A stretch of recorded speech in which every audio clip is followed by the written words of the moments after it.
Kada Scott has been missing for 2 weeks, and the more we learn about her accused kidnapper, the more urgent her search becomes. On the morning of October 5th, Kim and Kevin Scott realized that their daughter Kada never made it home from her overnight shift at a senior living facility, and this was really unlike her. Kim calls Kada, but her phone goes to voicemail over and over again. She decides to call the facility, and she gets conflicting stories. One person tells her that the last time they saw her was at the end of her shift at 6 in the morning, and the other person says that they last saw her at the beginning of the shift at around 10:30 to 10:45 at night. Growing worried, her parents decide to call the police and they all meet back up at the facility. They found that her car was still in the parking lot, but her keys, her iPad, her phone, and other belongings were all missing. They also learned that there's no cameras in the parking lot, so there's no way to see what happened to her. And her family's worry only grew because days before her disappearance, Kada was receiving harassing phone calls from somebody that they didn't know. Police are able to track her phone and they learn that the last person she was in contact before disappearing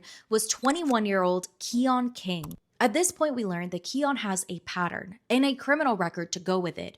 Earlier this year, he was arrested for the kidnapping of another woman, but the charges were dropped after she did not appear in court to testify. We also learned that a third woman filed a protection from abuse order against him. There was also a TikTok video of Keon peering through a woman's window, and we learned that it's part of the case that is now being refiled. They also learned that her phone last pinged at the 55-acre Aubrey Arboretum, which is about 10 minutes from her workplace, but it's still unknown if police found anything here. By this point, the FBI and Philadelphia homicide detectives joined the case. According to her dad, it's not because they're treating her case as a homicide, but because they want all hands on deck to find her. 10 days after her disappearance, Keon King surrendered himself to police. They immediately started searching for his car, believing that Kada must have been in it at some point. Police receive a tip to an abandoned middle school. Here they find a phone case, glasses, and a card with Kada's name on it. However, there's no sign of Kada herself. Around this time, they find his car in East Falls, and at the time, it's still being processed for evidence. Keon King is now being charged with Kada's disappearance, as well as imprisonment, stalking, and other charges. Authorities have also refiled those original kidnapping charges against him from earlier this year. Kada's family urges anyone with information to please come forward.